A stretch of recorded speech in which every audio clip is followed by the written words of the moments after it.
I used to stalk people. You know what I mean? Where is he going? What is he doing? What's happening? All of that.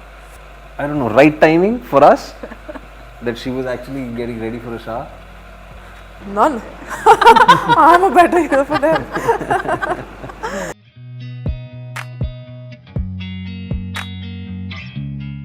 While romance is an evergreen genre, one thing that we can never have enough of is thriller. And we have Radhika Apte and Vikrant Massey talking to us about their ZEE5 original film, Forensic. The first scene is a child getting killed. That just leaves something very, it's very impactful. When you're performing it, how does it go for you guys? I mean, are you guys managed to like switch off, switch on, or does it leave you gutted too when you're doing something like this? No, it doesn't affect me at all, personally.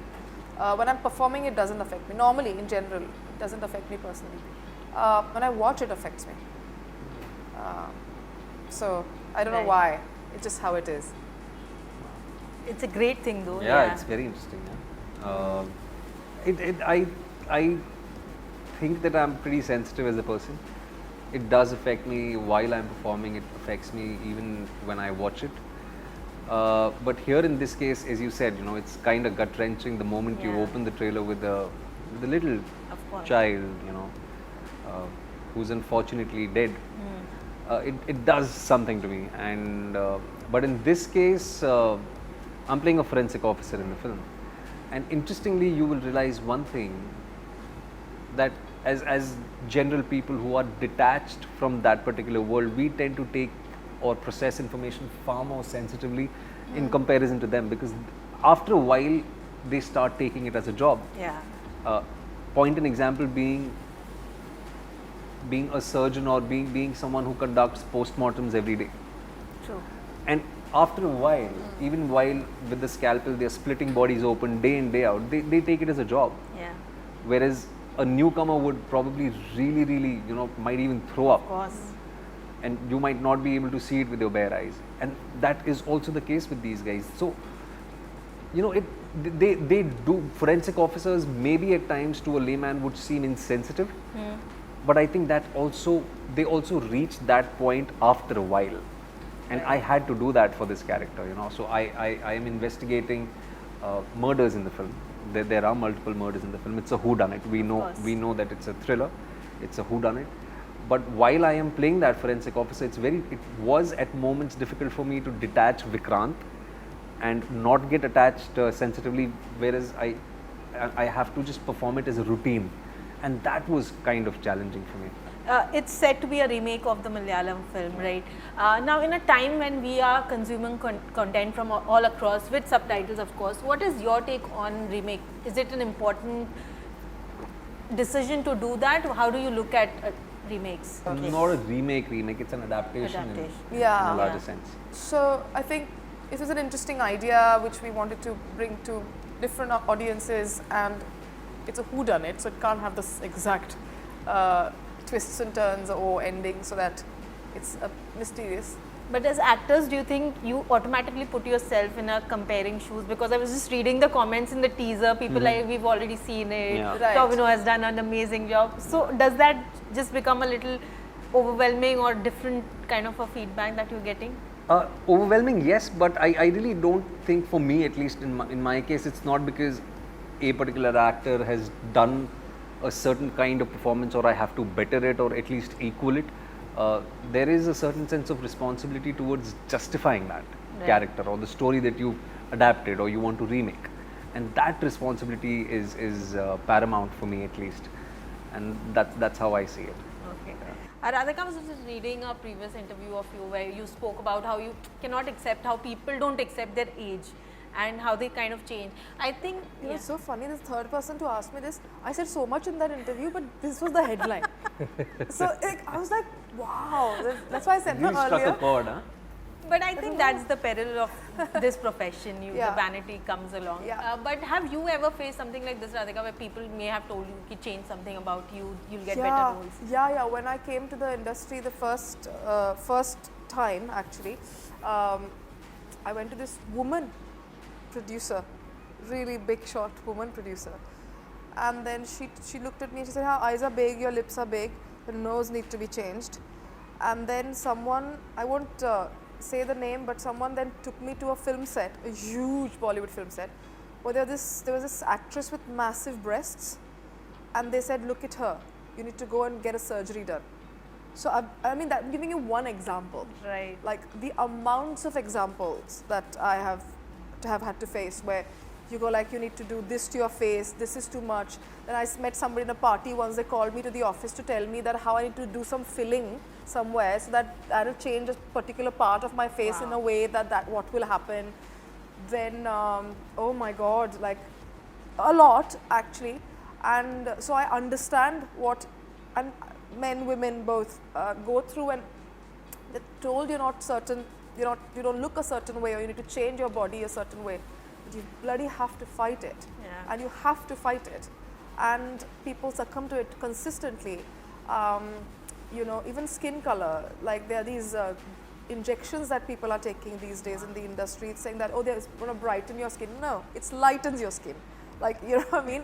And people take them, and I find it unbearable. Absolutely. I actually find it I can't tell you how unbearable I find it. So, yeah. Vikrant, this sexism exists for females. What about No, I males? think men also. Yeah, that is Men what I also. wanted to ask you, because a normal person won't think that a man has to go through all this. What do you have to say about this? I think everyone's aware that it's prevalent, rampantly. Yeah. But to each their own. There are a lot of people who've been doing it for years. To each their own, I think, whatever suits you. I think I wouldn't want to be condescending towards anyone's choices. I don't subscribe to it. That's my choice. Right. But you subscribe to it. It works for you. Good for you. I think that's the beauty of freedom of choice, I think. But have you been told something like this? Yeah. I have been told. But then, as I said, I don't subscribe to it, so I really don't pay a lot of attention. It really doesn't bother me, I agree with him, because there's a very important aspect to it, which is the choice. Like, I want to change my body, what is your problem? And that's a very important thing, and I do agree, and I understand that everybody has a choice to do what they want to do. Right. And I respect that choice a lot. I just feel that what basically we are doing is we are unhappy with the fact that we are growing older. Nobody wants to accept that we are going older, and which sort of establishes a norm in general that age is bad. Yeah. And it reinforces this thought it's such intensity, and so now teenage children are constantly looking at Instagram and looking at people changing. They've changed faces and they look now like this and like that. They want it. What it creates is deep unhappiness. Right. And then a lot of people talk about body positivity, about accepting yourself for who you are. They've done so many surgeries that it's not real. And so all these things, I think that you're absolutely right. There is a choice. And so I also sometimes struggle because I can't say that you shouldn't do this. Yeah. You can do what you want, right? Of course. But the effect it has is detrimental. I really think it's so deeply, people anyway hate themselves. Yeah. Sadly, most of us, don't we? Absolutely. I hated my body for such a long time. I know. So we don't need extra support to hate ourselves, you know what I mean? So that I feel, and now I feel, especially in Europe, actually, a lot of actresses don't do that. A lot of actresses really, their faces are filled with wrinkles, they're aging so graciously. Unlike America, again, I am generalizing, but Yeah. sort of on an average. And you see these women with wrinkles and like themselves, and it's so beautiful. Yeah. And you're getting back with your Sacred Games co-star Saif Ali Khan and Yeah. Vikram Veda. Yeah. How was the working Oh, experience? so nice. I had a great time. Saif or Hrithik, who's the perfect hero for Radhika? None. I'm a better hero for them. Lastly, because it's forensic, there's curiosity that's always involved, and it says curiosity kills the cat. One moment in your life when you were too curious and actually put yourself in a soup. As a young boy, I was too curious, for our neighbor, because we'd never seen a white-skinned woman. And we had a white-skinned, a European neighbor in Yari Road, Warsaw, who's living there, who's not just a tourist. So we just tried to peep into her house, and she caught us peeping in. And I don't know, it was so awkward. Like, I don't know, right timing for us that she was actually getting ready for a shower. Yeah, Oh, she really? saw us, yeah. Nice. Sorry, women, I'm really, really sorry. I might get Come on, you're a child. bashed for this. I was a teenager, I was like Yeah. 15, 16. Child. Yeah. Yes, Radhika, have you ever had something like this? I used to stalk people. You know what I mean? Where is he going? What is he doing? What's happening? All of that. My boyfriend cheated on me. I think he didn't cheat on me, but I thought he was cheating on me, Okay. something like that. Then I stalked him a lot. Ooh, yeah. He started smoking, and I was really angry. Like, I was like, doctor's family was like, smoking is really bad and all that. So he said I stopped smoking, but I knew he's smoking. So I used to stalk him to find out where he went and where he smoked and all of that. Wow. Like, I was very good at it. I'll be a good detective. Yeah, fit Yeah. I casting. actually be a good detective.